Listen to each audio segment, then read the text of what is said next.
Comment différencier la machine de l'humain? Comment pouvez-vous certifier qu'un homme que vous croisez dans la rue, qu'une connaissance ou que la vendeuse de la boulangerie où vous allez tous les jours est un véritable être humain? Il est vrai que tout ce que vous percevez d'eux n'est que l'image qu'ils reflètent, et la plupart sont des personnes dont vous ne faites même pas attention. C'est une question bête et pourtant, elle n'est pas si simple. Là où certains diraient « je sais reconnaître un robot quand j'en vois un », je leur répondrai qu'il ne faut pas en être si sûr. C'est vrai que tout dépend du type de machine. Si vous vous retrouvez face à un Arnold Schwarzenegger remonté avec un fusil à la main, comment sauriez-vous qu'il s'agit là d'une machine et non d'un ancien gouverneur californien qui vous veut du mal? C'est la question qu'a dû se poser John Connor juste avant le jugement dernier. Et pour réussir à retirer le masque sur l'identité de l'être, John a trouvé une solution très simple qui a été théorisée très longtemps avant l'invention d'un tel humanoïde. Selon René Descartes, célèbre philosophe du XVIIe siècle, la seule différence majeure entre l'homme et la machine, c'est sa capacité à parler. Attention, on ne parle pas là de la capacité à émettre des sons, mais bien de parler, avec un P majuscule. On parle lorsque l'on utilise des mots non seulement adaptés à la situation, mais aussi et surtout pour déclarer sa pensée. Une machine, c'est une succession de 1 et de 0 qui collecte, analyse et déduit des actions, des gestes, des mots. Sarah Connor est vivante?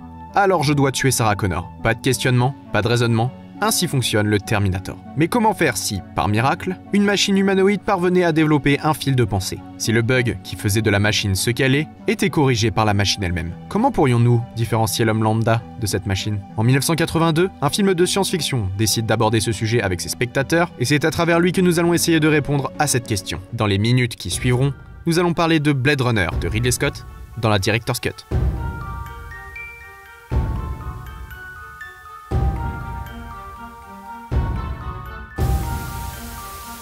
L'écrivain Philip K. Dick est un auteur de science-fiction littéraire américaine. Souvent récompensé et salué par la critique, il a plusieurs fois impacté le monde de la science-fiction grâce à ses écrits philosophiques et politiques. Il s'est souvent amusé à manipuler le réel et la conception que l'on peut en avoir, et c'est d'ailleurs ce qui a inspiré un grand nombre de cinéastes qui se sont lancés dans l'adaptation de ses œuvres sur les écrans. Pour en citer quelques-unes, il est à l'origine de Total Recall, Minority Report ou de la série The Man in the High Castle. Et certaines de ses nouvelles ont même été utilisées pour des épisodes de Black Mirror. Mais revenons un peu en arrière. Souvent seul avec des tendances dépressives, paranoïaques et avec des problèmes d'addiction à diverses substances illicites, la vie de Philip Kindred Dick est loin d'être parfaite. En se passionnant pour la science-fiction dès son plus jeune âge, il va réussir à s'imaginer des versions du futur montrant des problématiques similaires à notre réalité. En étant un ado solitaire, il va comprendre, appréhender et retranscrire le futur comme on ne l'a jamais lu. Au milieu des années 60, alors qu'il est dans l'une des rares périodes stables de sa vie, marié, avec une maison et un enfant, il se penche sur la question de l'homme contre la machine. En 1966, il publie son nouveau roman intitulé « Les androïdes rêvent-ils de moutons électriques ?» De son côté, Ridley Scott est un réalisateur britannico-américain. Il est un grand passionné d'art et notamment de cinéma. Dans les années 60, il commence sa carrière sur le grand écran et rencontre des difficultés à trouver sa place dans le milieu.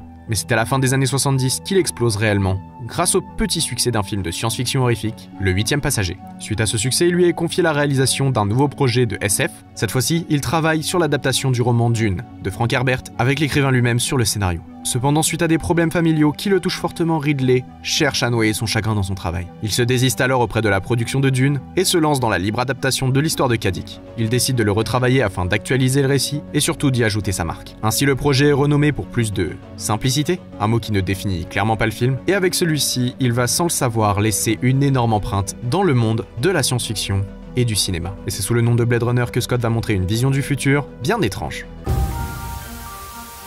Blade Runner est un film de science-fiction américain. Malgré quelques changements dans l'histoire, la forme reste très représentative de l'histoire originelle de son créateur. On nous raconte ici l'histoire d'un homme, Rick Deckard, engagé pour traquer et tuer les réplicants, des humanoïdes se cachant parmi la population. Cependant, ces réplicants ont réussi à se développer et à devenir presque humains. La tâche qui incombe à notre héros se complexifie et devient peu à peu une toute autre quête. Il faut savoir qu'en 1982, Blade Runner était un film de SF.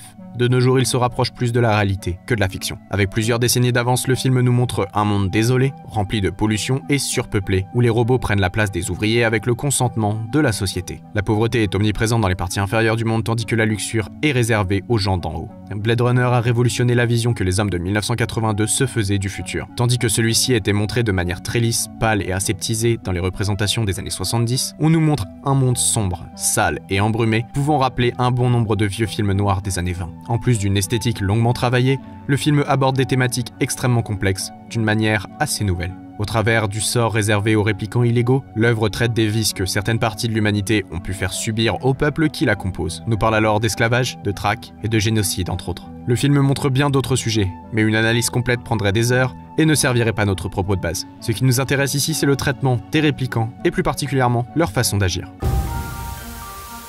Avant de pouvoir répondre à notre problématique, il faut d'abord définir ce qu'est un homme et une machine.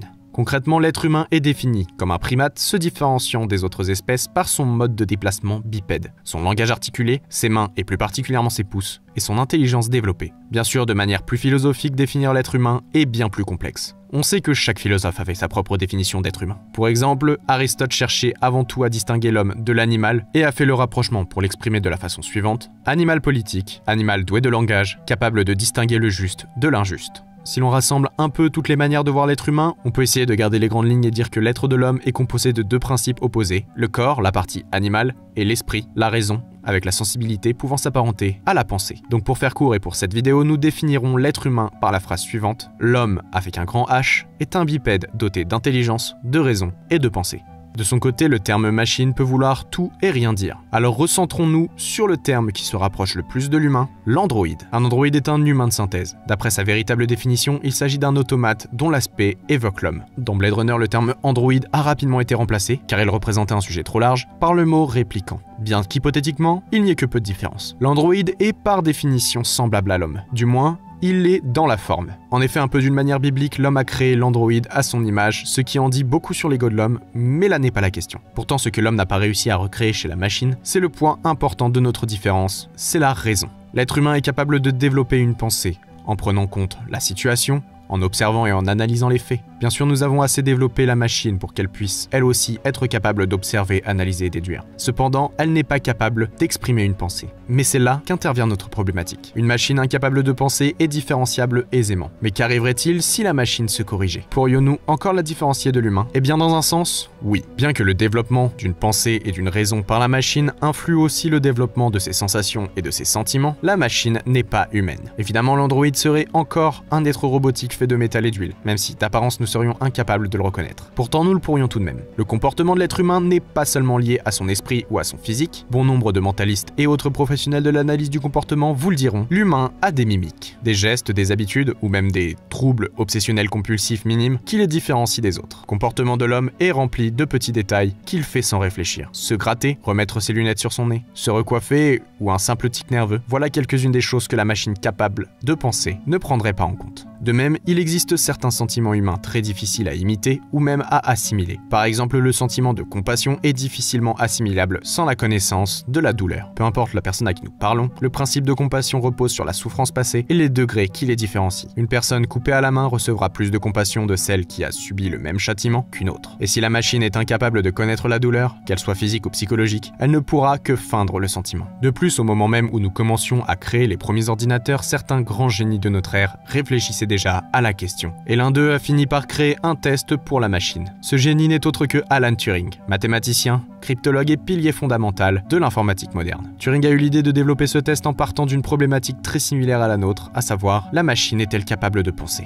Pour vérifier cela, il a d'abord effectué son expérience avec un homme et une femme, placés dans deux pièces différentes. Ils devaient tous deux discuter à l'écrit avec un troisième intervenant, l'objectif de l'homme étant de réussir à faire croire au troisième qu'il discutait avec deux femmes. Adapté à l'ordinateur, il faut savoir que ce test est extrêmement compliqué et que malgré de nombreuses années de développement, rares sont les machines l'ayant réussi avec succès. Mais étant donné que ce test n'a jamais totalement été concluant, il n'est pas vraiment possible de savoir si la machine, capable de penser, le réussira ou non. Pour l'anecdote, le test originel était nommé jeu d'imitation, mais il fut renommé quelques années plus tard après la publication d'une nouvelle de science-fiction de l'écrivain Arthur C. Clarke, où il est mentionné comme le test de Turing. La nouvelle en question inspira un cinéaste de grand talent et nous donnera 2001 l'Odyssée de l'espace. Voilà pour l'aparté, reprenons. Blade Runner nous offre lui aussi sa solution pour différencier à coup sûr les réplicants de l'être humain. Dans l'histoire est mis en place le test de Voight-Kampff. Inspiré du test de Turing et des détecteurs de mensonges, le test a pour objectif d'évaluer le niveau d'empathie chez le testé afin de déduire s'il s'agit d'un réplicant ou d'un homme. En analysant les réactions physiques de l'individu, comme les variations de la respiration ou la dilatation de la pupille à l'aide de questions sciemment choisies pour choquer et impacter les sentiments, les Blade Runner peuvent retrouver les machines illégales. Ce test a d'ailleurs beaucoup marqué la science et la fiction, dans tous les domaines, puisque son idée et son processus sont utilisés dans plusieurs autres œuvres. Par exemple, dans le jeu narratif Détroit Become Human, nous découvrons le test de Kamsky, dont l'objectif principal est le même que celui de Blade Runner, à savoir analyser l'empathie. Dans une idée similaire, le film Ex Machina nous offre lui aussi sa version du test de Turing, ou plutôt ce qu'il considère comme une évolution du test, une étape de validation en quelque sorte. Dans l'hypothèse où une machine réussirait à la première étape, le film nous propose de mettre l'humain directement à son contact et de demander à celui-ci de démontrer l'absence de conscience. Ainsi, la réussite pour la machine consisterait non pas à se faire passer pour un humain, mais à prouver son existence et la réalité de son être. En résumé, de nombreux points corporels et psychiques peuvent nous permettre de différencier un homme croisé dans la rue et une machine capable de penser. Mais est-ce vraiment suffisant ?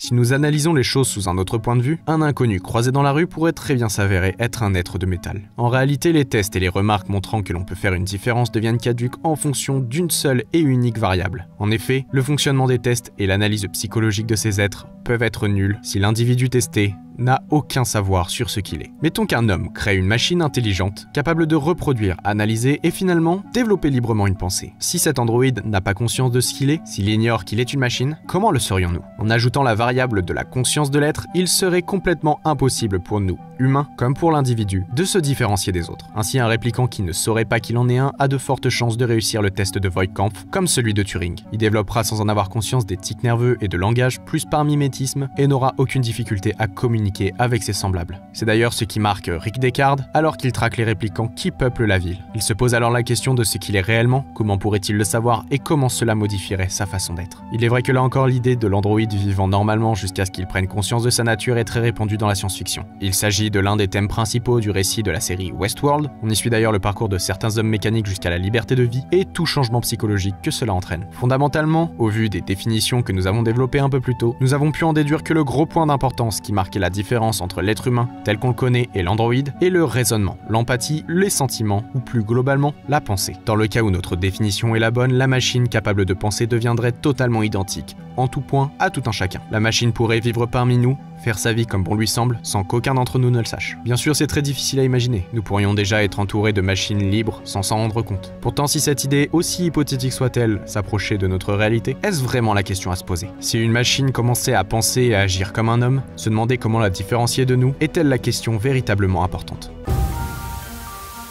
Que ce soit dans le premier film Blade Runner ou dans la suite de Denis Villeneuve sorti en 2017, le doute plane sur les personnages au sujet de leurs identités. Ainsi, on passe plus de temps à analyser le comportement des acteurs et à essayer de trouver des indices sur ce qu'ils sont en réalité, qu'à réellement regarder le film et comprendre que ce n'est pas la vraie question qu'ils posent. Le sujet abordé par Blade Runner est bien plus vaste que le simple « c'est un robot, ce n'est pas un robot ». Il s'agit en réalité d'une réflexion sur le sens de la vie, l'importance qu'elle a pour chacun de soi, et s'il est possible de la rallonger. L'œuvre nous montre un personnage principal et un antagoniste en plein questionnement. On y réfléchit avec eux tout au long du récit et des éléments de réponse nous sont apportés par les diverses rencontres de l'histoire. Pourtant, au travers des personnages, c'est le spectateur qui est interrogé. Qui sommes-nous réellement et pourquoi sommes-nous cette personne? En questionnant sur la possibilité qu'une personne soit réplicante ou non, Blade Runner nous demande de faire le point sur nos propres vies, sur nos choix, sur nos parcours, sur les personnes qui l'ont impacté et qui ont fait ce que nous sommes aujourd'hui. En réalité, Blade Runner ne pose qu'une unique question à tous. Qu'est-ce qu'on fait? Et c'est la question que retranscrit tout l'univers, que ce soit par ses aspects politiques, sociaux, environnementaux et technologiques, on nous demande de réfléchir à nos choix